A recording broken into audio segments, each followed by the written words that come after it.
प्राध्यापक बहस चौतारीको वार्षिक उत्सव समारोह तथा 38औं प्रस्तुति। आर्थिक वर्ष 2078-79 को अध्यादेशीय बजेट, वैधानिकता र बहस। प्रमुख अतिथि रामचन्द्र पौडेल, वरिष्ठ नेता नेपाली काङ्ग्रेस। विषय प्रस्तुति प्राध्यापक डाक्टर रामप्रसाद ग्यावाली, अर्थशास्त्री, पूर्व विभागीय प्रमुख, अर्थशास्त्र केन्द्रीय विभाग, त्रिवी, कीर्तिपुर।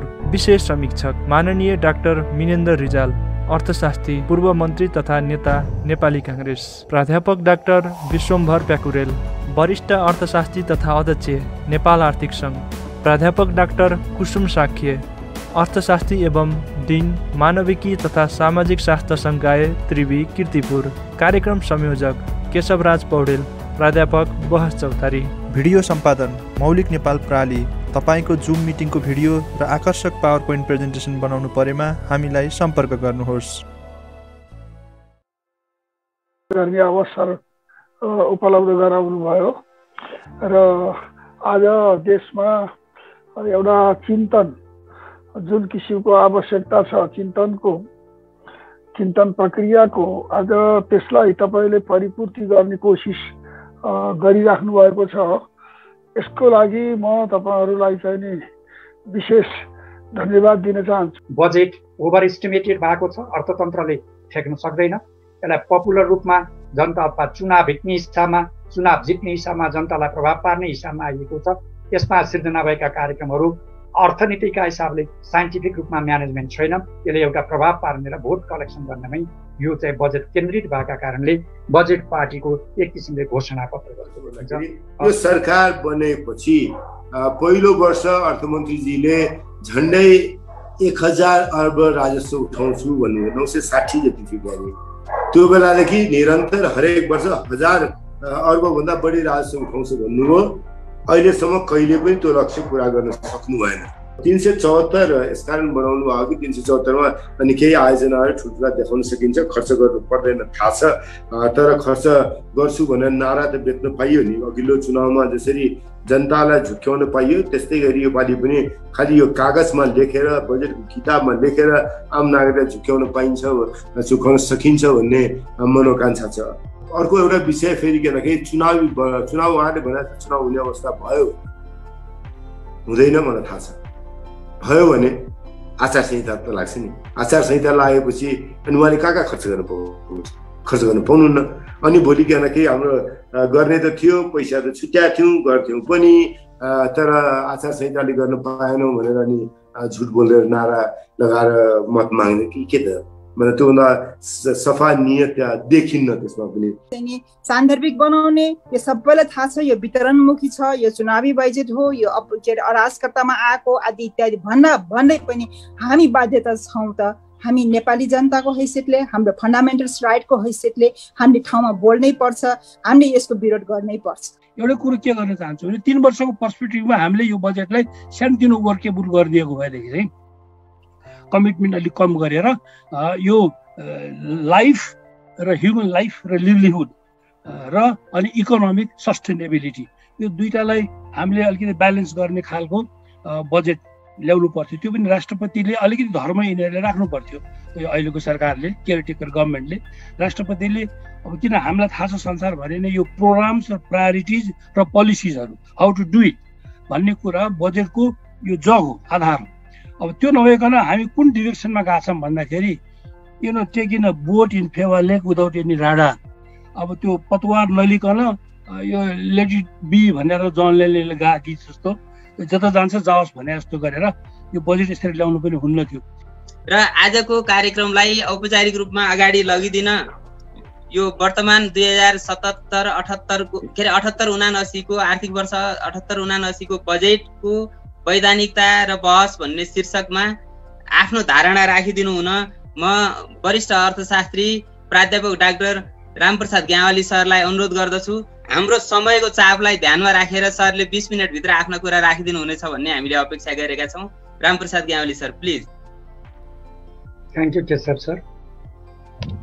आदरणीय सम्मानीय रामचन्द्र पौडेलजी, माननीय डाक्टर मिनेन्द्र रिजालज्यू, त्यस्तै प्राध्यापक डाक्टर विश्वम्भर प्याकुरेलज्यू, प्राध्यापक डाक्टर कुसुम साक्यज्यू र अनि पोखरा युनिभर्सिटीका भाइस चान्सलर अन्त अर्याल सर प्रेमनारायण अर्यालज्यू र सम्पूर्ण प्राध्यापक सङ्घका पूर्व अध्यक्षहरू र अहिलेका वर्तमान अध्यक्षज्यूहरू, मैले एउटा छोटो मात्रै प्रस्तुति यहाँ दिन चाहेको छु।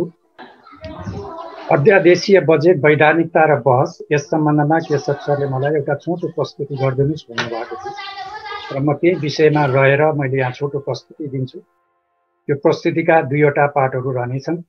पहिलो पार्ट यो अध्यादेशीय बजेट वास्तवमा कति वैधानिक छ, त्यसको लेगल एक्सपेक्टमा कति वैध छ त्यो कुराको अनि मैले अलिकति त्यसको विश्लेषण गर्नेछु भने त्यसपछि गएर यसको आर्थिक पाटो कस्तो छ त्यसको बारेमा मैले विश्लेषण गर्नेछु।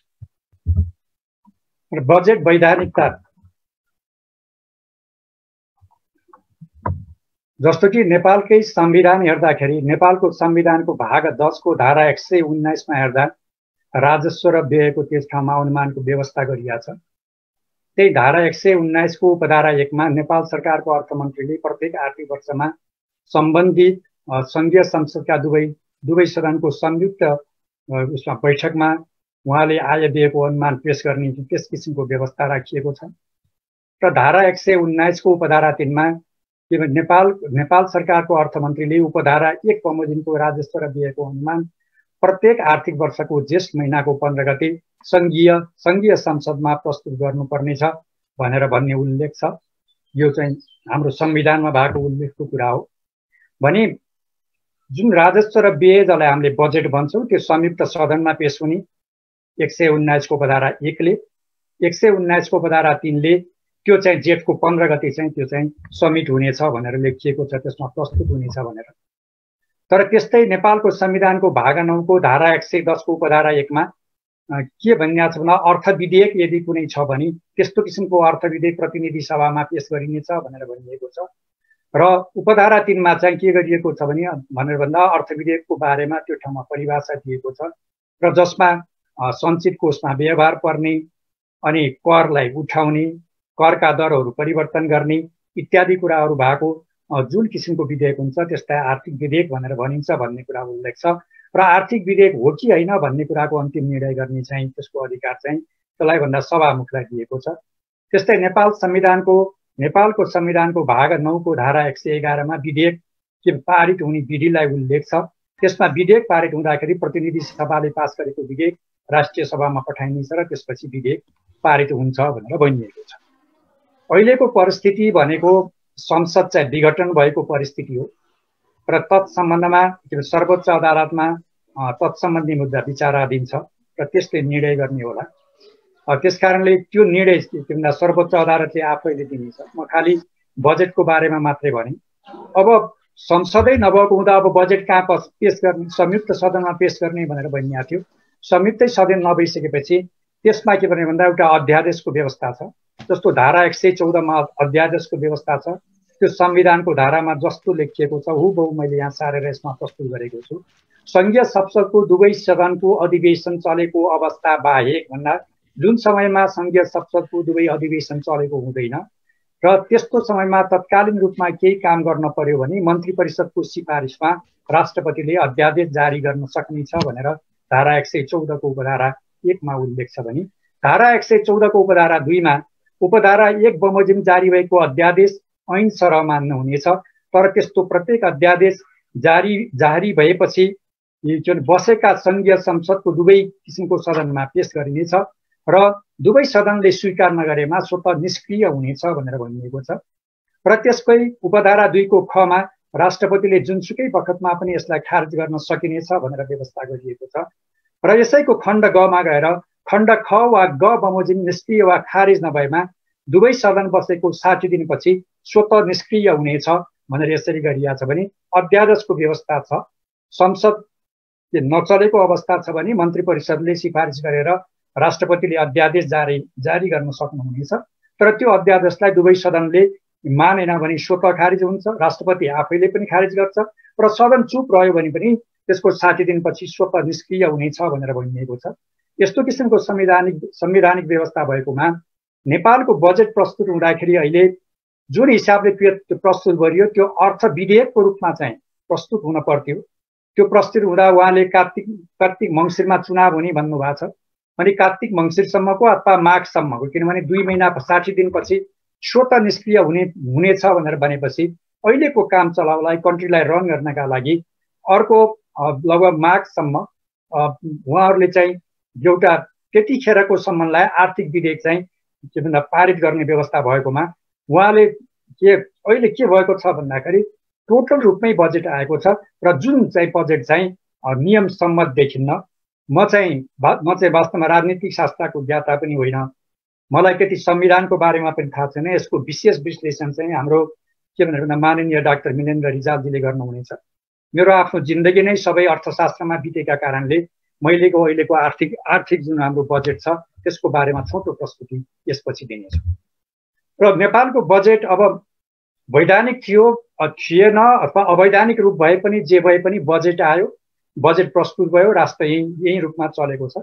र त्यस हिसाबले हेर्दा अहिलेको नेपालको बजेट चाहिँ 16 खरब 47 अरबको चाहिँ अहिलेको चाहिँ टोटल बजेट छ, जुन चाहिँ के भन्दा गत सालको चाहिँ के भन्दा बजेट भन्दा 1 खरब 70-72 अरबले चाहिँ यो बजेट चाहिँ ठुलो हो, असाध्यै ठुलो आकारको छ।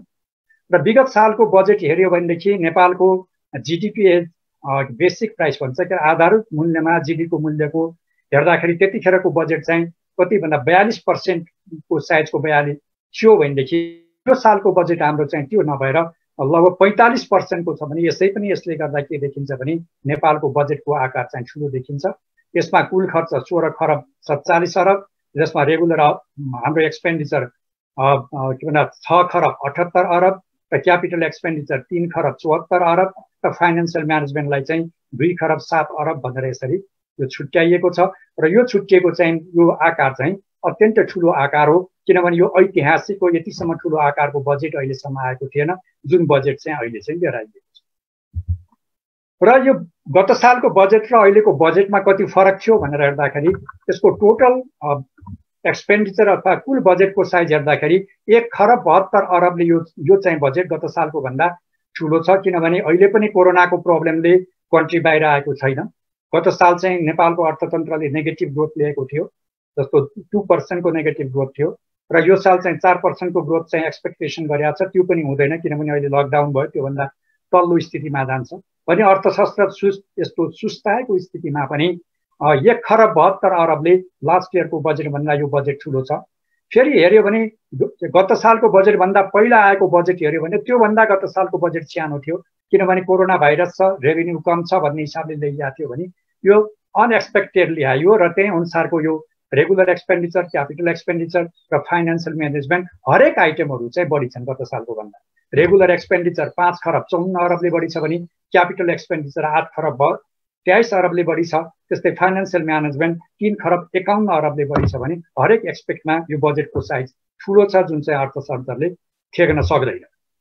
र साइज हेर्दाखेरि कस्तो देखिन्छ भने रेगुलर एक्सपेन्डिचर 61% छ, त्यस्तै क्यापिटल एक्सपेन्डिचर हेऱ्यो भने 26.4% छ, अनि त्यस्तै फाइनेन्सियल म्यानेजमेन्टको एमाउन्ट हेऱ्यो भने 12.6% चाहिँ देखिन्छ। र बजेट 78 साइनमा अब यसले कुन स्रोतबाट गर्ने त भनेर भन्दा यसले रेभिन्यू उठाउने भनेर भनेको छ। 10 खरब 24 अरबको रेभिन्यू उठाउने भनेर भनेको छ, जुन चाहिँ गत सालमा मात्रै जम्मा 8 खरबको रेभिन्यू उठ्छ भनेर भनिएको थियो। त्यो रेभिन्यू पनि 8 खरब पनि नउठेर अहिले लगभग 7 खरबको हिसाबमा रेभिन्यू उठ्छ भन्ने इस्टिमेसन गरेकोमा 81 यो रेभिन्यूलाई उचालेर 10 खरब 24 अरबको रेभिन्यू आउँछ भनिएको छ, जुन कुरा चाहिँ रिलायबल नेपाली अर्थतन्त्रको वास्तविक परिदृश्यलाई हेर्दा यो त्यति विश्वसनीय चाहिँ देखिन्न। अनि फरेन ग्रान्टबाट चाहिँ लगभग 63 अरब आउँछ भनेर भनिएको छ। र यसको टोटल डेफिसिट हेर्दाखेरि 5 खरब 59 अरबको चाहिँ यसको चाहिँ डेफिसिट छ।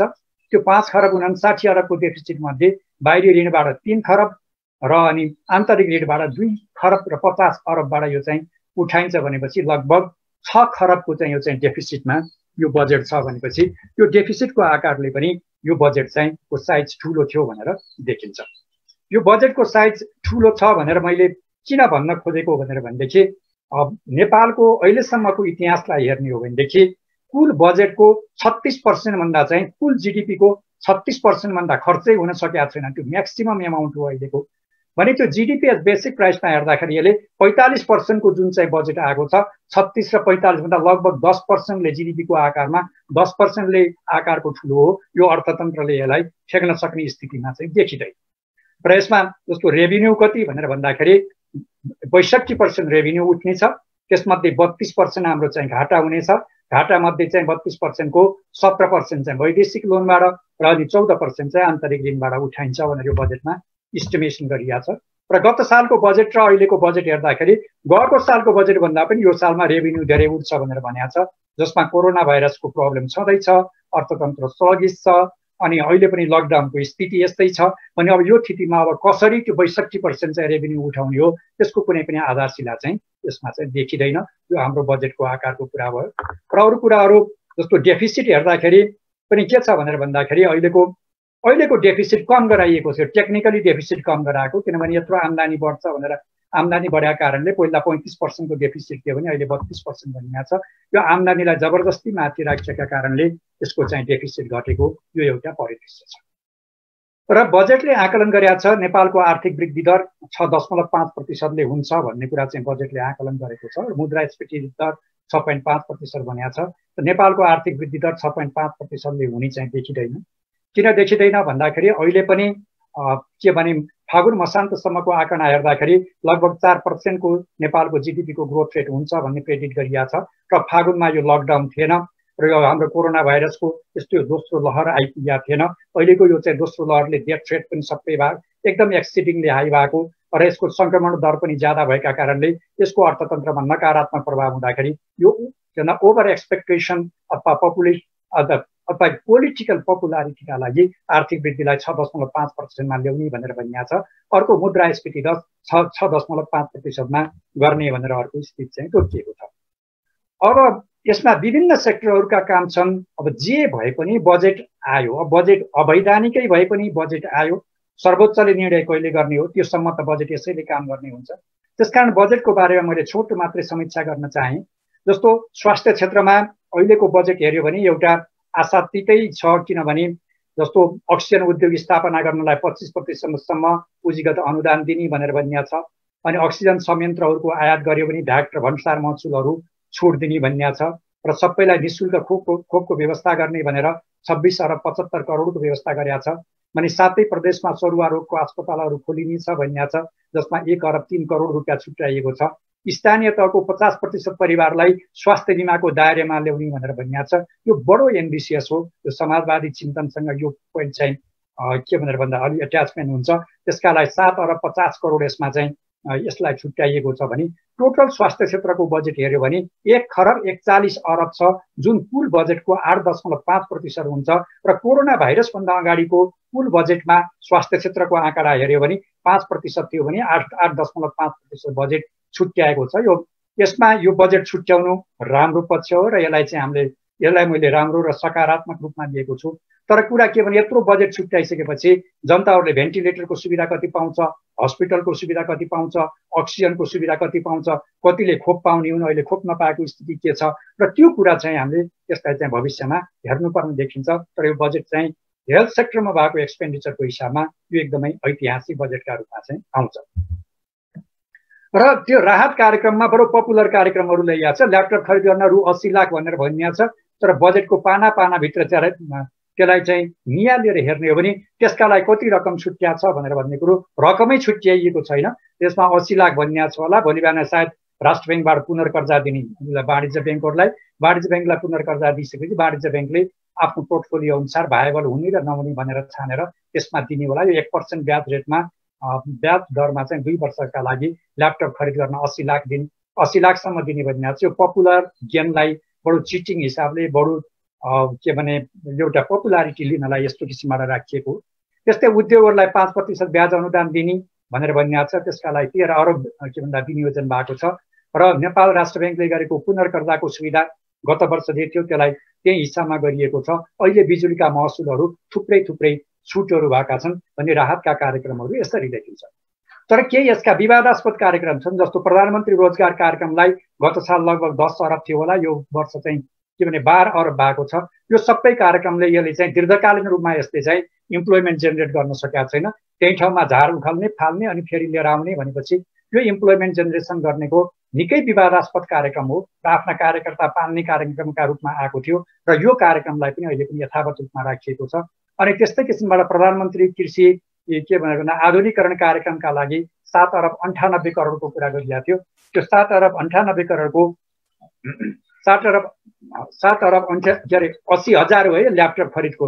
मैले 80 लाख भनेछु, माफ गर्नु होला। त्यो 80,000 दिने एउटा ल्यापटपलाई 80,000 दिने भनेर भनिरहेका थियो र प्रधानमन्त्री कृषि आधुनिकीकरण कार्यक्रमलाई 7 अरब र 98 करोड रुपियाँ छुट्याइएको छ, जुन चाहिँ असाध्यै विवादास्पद कार्यक्रमहरू हुन्। त्यसलाई पोलिटिकल इन्ट्रेस्टले यसलाई चाहिँ डिटेन गरिएको छ। अब राम्रो पक्ष हेऱ्यो भने ज्येष्ठ नागरिक मासिक भत्ता 4 अरब, अब त्यत्रो बजेट अर्थतन्त्रले खेप्न सक्छ सक्दैन त्यो आफ्नो ठाउँमा छ। तर ज्येष्ठ नागरिकतालाई 4,000 दिएको भनेको हामीले हिन्दू संस्कारमा हेर्दा पनि पहिला पितृ पुजिन्छ, त्यसपछि देवहरू पुजिन्छ भने पितृ अवस्थामा पुगेका ज्येष्ठ नागरिकहरूलाई पैसा दिनु मैले नराम्रो भने होइन, त्यो चाहिँ राम्रै पक्ष हो। तर अर्थतन्त्रले कति ठेक्न सक्यो त्यसको बारेमा विचार गरिएको छैन। मेरै पनि आमा 75 वर्ष माथि हुनुहुन्छ, यसको विरुद्धमा बोले उहाँले पनि मलाई गाली गर्नु होला। तर एउटा मासिक भत्ताका रूपमा 4,000 पुर्याइएको छ र सामाजिक सुरक्षाका भत्ताका लागि के भनिएको छ भने सबै किसिमका सामाजिक सुरक्षा सम्बन्धी कार्यक्रमहरू 33% वृद्धि गरिएको भनेर भनिएको छ र तर यतातिर तलबमान वृद्धि गर्दाखेरि लगभग 6.5% को तलबमान वृद्धि हुन्छ भनेदेखि सामाजिक सुरक्षामा चाहिँ 33% त्यसलाई वृद्धि गरिएको छ। यो बजेट यो चुनावलाई अलिकति प्रभाव पार्ने हिसाबले आएको हो र सामाजिक सुरक्षा चाहिँ नेपालको संविधानसँग कन्सिस्टेन्ट कुरा पनि हो, समाजवाद उन्मुख राज्य निर्माण गर्ने कुरा पनि हो। तर बजेटले ठेक्न सक्यो सक्दैन यो चाहिँ वास्तवमा एउटा के भने बहसको कुरा हुन सक्छ। त्यस्तै कृषि ऋणका लागि 7 अरब 60 करोड, रासायनिक मलका लागि अनुदान 12 अरब, श्रमजीवी पत्रकारका लागि 7 लाखको दुर्घटना बिना र निःशुल्क स्वास्थ्य उपचार। यो राम्रो पक्ष पनि हो र यसको अर्को पक्ष छ, त्यसलाई म पछि भन्नुला। किनभने पत्रकारलाई मात्रै के भने दुर्घटना बिमा र निःशुल्क स्वास्थ्य उपचारको सुविधा दिइएको छ। तर के भनेर भन्दा आर्मी पर्सनलहरूले जसरी काम गर्छ, हस्पिटलको डाक्टरहरूले जसरी काम गर्छ, त्यस्तै पुलिसहरूले जसरी काम गरिरहनु भएको छ उनीहरूका लागि यस्तो किसिमको व्यवस्था छैन। सायद कुटनैतिक हिसाबले पत्रकारहरूको मुख चाहिँ अलिकति बन्द गरिदिने हिसाबमा पनि आएको होला। तर कार्यक्रम राम्रो हो किनभने समाजवादी चिन्तनसँग आएको छ र कति ठेक्न सक्ने नसक्ने हामीले हेर्नुपर्ने हुन्छ। अनि पशु बिमाका लागि चाहिँ कति 50% बनाएको छ। अर्को संसद विकास कोष खारेज गर्नुभएको छ, उहाँले क्रेडिट लिन खोज्नुभयो। जसले संसदै मारिसकेपछि मृत भइसकेको संसदलाई के कुरा खान दिने कुरा नै केही पनि रहँदैन। त्यस हिसाबले संसद विकास कोष त्यसरी खारेज भएको हो। तर अलिकति मिडियामा अहिले पपुलारिटी चाहिँ संसद विकास कोषलाई अहिले स्थानीय विकास पूर्वाधार कार्यक्रम भनेर नामाकरण गरिएको थियो, यो चाहिँ उहाँहरूले खारेज गर्नुभएको र अलिकति प्रश्न सोध्न मैले चाहन्छु, अब फेरि चुनाव जित्यो भने खारेज गर्नुहुन्छ कि गर्नुहुन्न? अथवा यो निकै विवादास्पद कार्यक्रम थियो, नेपाली काङ्ग्रेस र अरू कुनै पार्टीहरू फेरि गयो भने फेरि उहाँहरूले खारेज गर्नुहुन्छ कि गर्नुहुन्न? तर अहिलेलाई यो कार्यक्रम खारेज भएको छ, त्यो भएर मैले राम्रो पक्षमा लेखेँ। र जनताको मन हाम्रो लोभ्याउने र मतदातालाई आकर्षित गर्ने कार्यक्रमहरू छन्। जस्तो रोजगारी कार्यक्रममा शैक्षिक प्रमाणपत्रको धितोमा 25 लाखसम्म ऋण दिने व्यवस्था गरिएको छ, जसमा 5% ब्याज भनेर भनिएको छ। र अहिलेको जति पनि मान्छे शैक्षिक बेरोजगारहरू छ त्यो सबैले एकैचोटि यो सुविधा लिन गयो भने त अहिलेका यस्ता दुईटा बजेटले पनि त्यसलाई चाहिँ त्यो भ्याउन सक्दैन भने यो चाहिँ पपुलारिटीको हिसाबमा यसलाई ल्याइएको हो। र गत वर्ष 200 जनाले त्यस्तो सुविधा पाएको थियो, अब कतिले पाउँछ? एउटा चाहिँ यसरी आएको छ भनेदेखि शैक्षिक प्रमाणपत्रका भित्रोमा 25 लाखसम्म विभिन्न हाम्रो ऋण सुविधा दिने भनेर भनिएको छ। अनि त्यस्तै किसिमले प्रधानमन्त्री रोजगार कार्यक्रमका लागि 12 अरब छ, जुन अहिले पनि आयो। अनि पूर्वाधारकै रूपमा पनि निकै मिठो व्याख्या गरिएको छ। सुक्खा बन्दरगाह गराउनेछ, रसुवाको टिङ्गुरेमा गराइनेछ, ताप्लेजुङको ओलाङचुङको गराइनेछ, सङ्खुवा सभाको टिमाथान्कामा गराइनेछ, हुम्लाको यारीमा गराइनेछ, मुस्ताङको कोरोलामा गराइन्छ, यस्तै भनेर भनिएको छ। यस्ता कुराहरू गरिएको छ। तर के भनेर भन्दा बजेट कति भन्ने त्यसमा चाहिँ टिकिएको छैन। त्यस्तै सडकहरू पनि कुनै पनि नछिएको सडकहरू छैन, सबै सडक बनाउने भनिएको छ। यो बजेटले नगर्ने भनेको कुनै पनि काम छैन, सबै काम गर्छु भनेर मलाई लाग्छ 20-25 वर्षकै आकलनमा अर्थतन्त्रले गर्ने कामहरूलाई यो सिंगल बजेटले आँटेको देखिन्छ। जस्तो पुष्पलाल राजमार्गलाई 4 लेनको बनाउने 8 अरब 13 करोड, काठमाडौँ तराई मध्य दुष्ट मार्गलाई 8 अरब 15 करोड, उत्तर दक्षिण कोरिडोरमा पनि Mechi corridor, Tamor corridor, Koshi corridor, Trishuli corridor, Kali corridor र सुर्खेततिरको कोरिडोर, फेरि पश्चिमतिरको तपाईँको महाकालीतिरको कोरिडोर। यसरी यस्तो जन्जालबाट कोही पनि छैन भने जहाँ पनि भोटरहरू हुन्छ, जहाँ पनि मतदाता हुन्छ, उहाँहरूलाई बडो प्रभाव पार्ने हिसाबले सानो एमाउन्टमा मात्रै यसरी छरिएको छ। अनि त्यस्तै सुरुङ मार्गको कुराहरू चाहिँ निकै गरिएको छ। जस्तो सिद्धार्थ मार्गको सिद्धबाबामा चाहिँ सुरुङ मार्ग बनाइनेछ, धरानको लेउतीमा गएर सुरुङ मार्ग बनाइनेछ, त्यस्तै लामा बगर लेप्चेमा सुरुङ मार्ग बनाइनेछ, अनि पृथ्वीराज मार्गको पनि कहाँ कहाँ सुरुङ मार्ग, यस्तै धेरै उदाहरण छन्। तर कति रकम भनेर भनेको कुरो रकम केही पनि छैन। भौतिक तथा योजना मन्त्रालयलाई यति रकम छुट्याइदिएको छु भनेर भनिएको छ भने यसरी बडो चिटिङ हिसाबमा बजेट आएको देखिन्छ। त्यस्तै रेलमार्गको कुरा भएको छ, रक्सोलदेखि काठमाडौँसम्म, र अर्को रेलमार्ग फेरि केरुङ काठमाडौँदेखि पोखरासम्म 10 अरब 3 करोड छुट्याइएको छ। र त्यस्तै किसिमले जलमार्गमा पनि मदनआश्री जलमार्ग, त्रिवेणी, नारायणगढ, देवघाट र दासढुङ्गा बनिएको छ। यसमा भौतिक पूर्वाधार तथा यातायात मन्त्रालयका लागि 1 खरब 63 अरब र 37 करोड छुट्याइएको छ भनेको छ। जलमार्गलाई कति हो भनेको छैन, तर पपुलारिटी चाहिँ निकै गेन गर्न सकिएको छ। अनि सञ्चारमा चाहिँ श्रमजीवी पत्रकारका लागि 7 लाखको के भन्दा दुर्घटना बिमा र निःशुल्क स्वास्थ्य उपचार भनेको छ। 7 लाखको दुर्घटना बिमा त बरु ठिकै हो, कति गर्न सक्नुहुन्छ, तर निःशुल्क स्वास्थ्य उपचार भनेको त ठुला ठुला रोगहरू लाग्ला, क्यान्सरहरू लाग्ला, मृत्यु अवस्थामा जाला, त्यसले गर्दा राज्यले करोडौँ रुपियाँ ठेक्न पर्ने हुन्छ। त्यस हिसाबमा चाहिँ कति ठेक्न सक्छ सोच्ने कुरो हो। र पत्रकारहरूलाई चाहिँ सुविधा दिनु राम्रो हो, तर त्यही सुविधाहरू चाहिँ डक्टरलाई नदिनु, त्यही सुविधा गएर के भनेदेखि आर्मीको पर्सनलहरूलाई नदिनु, त्यही सुविधा गएर के भन्दा पुलिसहरूलाई नदिनु, जसले जान दिएर काम गर्नुभएको छ उहाँहरूलाई दिनु भनेको यो बजेटको बारेमा एग्नेस्टमा बहस नगर्नुहोस् भनेर रणनैतिक चालबाट पनि ल्याइएको होला। यसलाई दुईटा एङ्गलले हेर्नु पर्छ। एउटा पोजिटिभ एक्सपेक्टले समाजवादी चिन्तनको रूपमा एउटा सुरुवात गरियो, पत्रकारबाट सुरुवात गरियो, तर कसैलाई पनि नदिएर पत्रकारलाई मात्र दिँदा रणनैतिक चालमा पनि आएको हो कि भनेर भन्ने यो एउटा छ। अर्को राष्ट्र सेवकको तलबमानमा 2000ले वृद्धि गरिएको छ भनेर भनिएको छ। तलबमानमा 2000ले वृद्धि गर्दा सचिवको वृद्धि गर्दाखेरि लगभग 2% 3% होला, प्युनको वृद्धि गर्दाखेरि 10% होला, एभरेज गर्दाखेरि 6% 7% को वृद्धि हुन्छ भने सामाजिक सुरक्षा भत्तामा 33% को वृद्धि, यतातिर राष्ट्र सेवकमा 6% 7% को वृद्धि हेर्दाखेरि यो इन्कन्सिस्टेन्सी पनि देखिन्छ र यसले राजनीतिक पपुलारिटीलाई प्रायोरिटी दिएको देखिन्छ। अब समीक्षा गरौँ। धेरै ठाउँमा बजेट छोडिएको हुँदाखेरि इफिसियन्सी छैन, यसले कस्ट अफ प्रोडक्सन कम हुँदैन। मैले भनेको यो होइन कि सडकलाई बजेट दिन हुँदैन, मैले यो भने होइन रेलमार्गलाई बजेट दिन हुँदैन, मैले यो भने होइन कि जलमार्गलाई बजेट दिन हुँदैन, अथवा के भन्दा सोसियल सेक्युरिटीमा बजेट दिन हुँदैन। अहिलेको राष्ट्र सङ्कटको अवस्थामा छ, हेल्थ क्राइसिस छ। हाम्रो सम्पूर्ण मेसिनरीहरूदेखि सम्पूर्ण खर्च मेकानिजमहरू हेल्थ सेक्टरमै कन्सन्ट्रेसन गर्यो भनेदेखि त्यसले मान्छेको प्राण र जीवनको सुरक्षा हुन्छ र त्यसपछि जे कार्यक्रमहरू विगत वर्षमा सञ्चालित थिए तिनलाई कन्टिन्युटीको हिसाबमा लिएर गएको भएदेखि त्यसले ठुलो उपलब्धि आउँथ्यो। हरेक कुराहरू सानो सानो एमाउन्टमा छोडिदिँदाखेरि सानो सानो एमाउन्टमा छोडेकोले त्यसको प्रोडक्टिभिटी चाहिँ कम हुने गर्छ र त्यस कारणले यसलाई मैले वितरणमुखी भने हो। नभए त बजेट बाई डेफिनेसनै हाम्रो के हुन्छ भने वितरणमुखी हुन्छ, सबैलाई वितरण गर्ने हो। हाई इन्कम ग्रुपबाट ट्याक्स लिएर ल्याउने हो र लो इन्कम ग्रुपलाई बजेट गरेर डिस्ट्रिब्युसन गर्ने हो। तर के भने योभन्दा राम्रो हिसाबले मोर प्रोडक्टिभ हिसाबले लान खोजिन्थ्यो। अर्थतन्त्रको आवश्यकता भन्ने के हो त्यो कुरालाई कति पनि ख्याल गरिएको छैन। व्यापार घाटा चर्को हुँदै गएको छ, इम्पोर्ट एकदमैसँग आकाशिएर गएको छ र त्यतातर्फ कुनै पनि ध्यान छैन। तपाईँको पर क्यापिटा इन्कम घट्या छ, प्रोडक्टिभिटी घट्या छ, त्यता ध्यानै छैन। खालि मास पपुलारिटीकोमा मात्रै यसले यसरी गरेको छ र यसले गर्दा के भयो भने उत्पादनमूलक कार्यक्रमहरू नहुने भयो, सिद्ध्याउनु पर्ने राष्ट्रिय गौरवका आयोजनाहरूमा ढिलो हुने भयो र बजेट घाटाको आकार बन्ने हुँदाखेरि प्रति व्यक्ति हाम्रो ऋण चाहिँ के भन्दा बढेर जाने भयो। अहिले पनि जिडिपीको लगभग 37-38% कति नेपालको फरेन डेप्ट छ भनेदेखि અહીં भर्खर लगभग 6 अरबको घाटालाई बाह्य ऋण र आन्तरिक ऋणबाट उठाउँदाखेरि हाम्रा भावी पुस्ताको टाउकोमा यसले ऋणको भार बढ्ने देखिन्छ भने अनि करमा पनि छुट दिएको छ, सबै भन्सारमा पनि छुट दिएको छ, अर्कोतिर पनि छुट दिएको छ, अनि यतातिर दिनुपर्ने चाहिँ सुविधा पनि दिएको छ भने अर्थतन्त्र सुस्तीको हिसाबमा छ भनेदेखि यसले गर्दाखेरि पर्याप्त रूपमा राजस्व उठ्न सक्ने स्थिति देखिन्न। 10 खरब लगभग 42 अरब चान्चुनको राजस्व जुन एक्सपेक्टेसन गर्नुभएको छ 10 खरब भन्दा माथिको राजस्व उठ्न सक्ने स्थिति नदेख्दाखेरि यो बजेट चाहिँ कार्यान्वयन स्थितिमा आउँदाखेरि यसको सफल कार्यान्वयन चाहिँ हुन सक्दैन र यो कुरा चाहिँ आगामी सरकारका लागि चुनौती छ। स्वयं केपी ओली सरकारले अथवा स्वयं विष्णु पौडेलजीले पनि आएर भोलि बिहान आफैले राज्य चलाउनु भयो भने उहाँलाई राज्य चलाउनलाई चाहिँ ठुलो हाबी पर्नेछ, किनभने उहाँसँग रिसोर्स पनि हुनु छैन।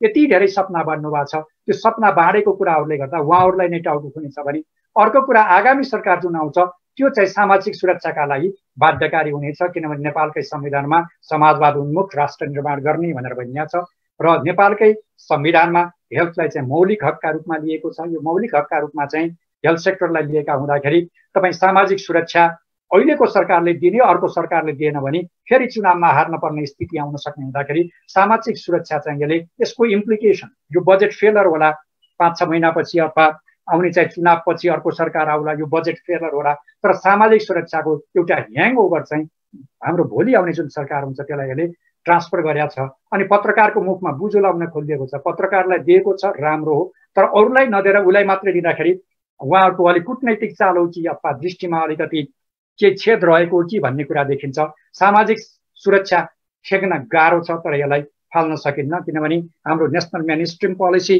र समाजवाद उन्मुख राष्ट्र निर्माण गर्ने सबैको त्यो संविधानमै त्यही कुरा उल्लेख भएका कारणले सामाजिक सुरक्षा ठेक्न गाह्रो तर यसलाई झिक्न चाहिँ नसकिने अवस्थामा यसले चाहिँ पुर्याएको छ। अब निष्कर्ष मैले यति सबै कुरा भनिरहँदाखेरि नेपाल संविधानमा अध्यादेशबाट के भन्दा आर्थिक विधेयक ल्याउने किसिमको प्रावधान छ तर त्यस्तो किसिमको चाहिँ के भन्दा आर्थिक विधेयक संसदमा पेश के भने संसद बसेपछि संसदमा पेश गर्नुपर्ने छ र संसद दुवै संसदबाट पारित भएन भने स्वतः खारेज हुने अनि अथवा के भनेर भन्दा संसदले केही पनि बोलेन भने पनि 2 महिनापछि स्वतः खारेज हुने स्थिति भएका कारणले गर्दाखेरि त्यस कारणले गर्दाखेरि जुन यो आर्थिक विधेयकका रूपमा फुल बजेट ल्याइएको छ त्यो चाहिँ नियम संगत देखिँदैन उहाँले छोटो समयका लागि ल्याउनु पर्थ्यो र म यो कानुनको ज्ञाता पनि होइन म राजनीति शास्त्रको प्राध्यापक पनि होइन त्यस कारणले मैले फेरि हाम्रा माननीय डाक्टर मिलेन्द्र रिजालज्यूलाई यो राजनैतिक पाटोमा यो संवैधानिक पाटोमा उहाँले यसमा विशेष किसिमको के भन्दा हाइलाइट गरिदिनुहुन्छ भन्ने मेरो अनुरोध छ र आर्थिक बजेट परिदृश्य र बजेट नेपालको आर्थिक परिदृश्यलाई नेपालको अर्थतन्त्रको वर्तमान स्थिति के हो यसले कतिसम्म बजेट फेक्न सक्छ यसका फन्डामेन्टल प्रब्लमहरू ट्रेड डेफिसिटदेखि लिएर अरू कुराहरूमा यो चाहिँ कुनै पनि कन्सन्ट्रेटेड छैन फन्डामेन्टल प्रब्लममा खालि यसले चाहिँ कार्यक्रमले चुनावलाई प्रभावित गर्ने किसिमले सबै किसिमका कार्यक्रमहरू आएका छन् अत यो कुनै पार्टीको घोषणा पत्र जस्तो लाग्छ विगतका बजेट हेऱ्यो भने बजेट जस्तो लाग्थ्यो तर यो बजेट हेऱ्यो भने एक किसिमले पार्टीको घोषणा पत्र जस्तो देखिन्छ अनि मुलुक स्वास्थ्य सङ्कटमा भएका हुँदा स्वास्थ्य सम्बन्धी कार्यक्रम राम्रो भएको हुँदाखेरि स्वास्थ्य सम्बन्धी के भन्दा कार्यक्रमलाई हामीले समर्थन गर्दै जानुपर्छ जस्तो लाग्छ र स्वास्थ्य सङ्कटबाट उठाउन सरकार मात्र होइन हामी पनि लाग्नुपर्छ हाम्रो पनि दायित्व हो हरेक पार्टीहरू लाग्नुपर्छ हामी प्राध्यापकहरू पनि जुट्नुपर्छ यो ठुलो सङ्कट भएका कारणले सङ्कटलाई सरकारको काम हाम्रो काम उसको काम भन्न हुँदैन जे कार्यक्रम आएको छ कार्यक्रम राम्रा छन् त्यसलाई प्र्याक्टिकली कति लाने हो हामीले गर्नुपर्ने सहयोग के हो त्यसलाई चाहिँ हेर्नुपर्छ तर ती कार्यक्रम बाहेक अन्य कार्यक्रमहरूलाई आलोचनात्मक रूपले हेरिनुपर्छ जस्तो मलाई लाग्छ संविधानमा समाजवादी अर्थतन्त्रको परिकल्पना गरेको हुँदा सामाजिक सुरक्षाका विरुद्धमा हामीले त्यस सम्बन्धमा बहस गर्दाखेरि पार्टीलाई पनि घाटा हुन सक्छ भोलि बिहान चुनाव लड्न जो जानुहुन्छ किनभने सामाजिक सुरक्षा हो म समाजवादी हो हाम्रो यो पालादेखि यसरी आएको हो पुष्पलालका पालादेखि विश्वेश्वर प्रसाद कोइरालाका पालादेखि हाम्रो चाहिँ यो नीति हो भनेर भन्ने अर्कोतिर सामाजिक सुरक्षाकै कार्यक्रमलाई विरोध गर्दाखेरि एउटा विरोधाभासपूर्ण स्थिति पनि आउने हुँदाखेरि भोलि बिहान चुनावमा पनि यसले घाटा हुन सक्छ तर अर्थतन्त्रले कतिसम्म यसले ठेक्न सक्छ भन्ने कुराहरू चाहिँ सोचन र बहसको चाहिँ के भन्दा विषय हुन के भन्न सक्छ त्यसकारणले यस सम्बन्धमा सोचौँ यो कतिसम्म ठेक्न सक्छ कतिसम्म ठेक्न सक्दैन यति भन्दै मैले आफ्नो 2 शब्द यति टुङ्ग्याएँ सारांशमा भन्दाखेरि बजेट ओभर एस्टिमेटेड भएको छ अर्थतन्त्रले ठेक्न सक्दैन यसलाई पपुलर रूपमा जनता अथवा चुनाव जित्ने हिसाबमा जनतालाई प्रभाव पार्ने हिसाबमा आइएको छ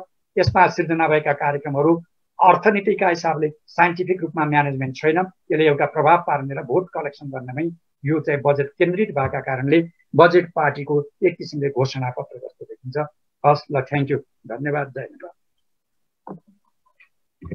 धन्यवाद सर यो स्क्रिन शेयर हटाइदिनु त सर थ्याङ्क यू धन्यवाद प्राध्यापक डाक्टर रामप्रसाद ग्यावाली सर जसले यो बजेटको चिरफार गरेर हाम्रा धेरै जिज्ञासाहरू मेटाइदिनु भयो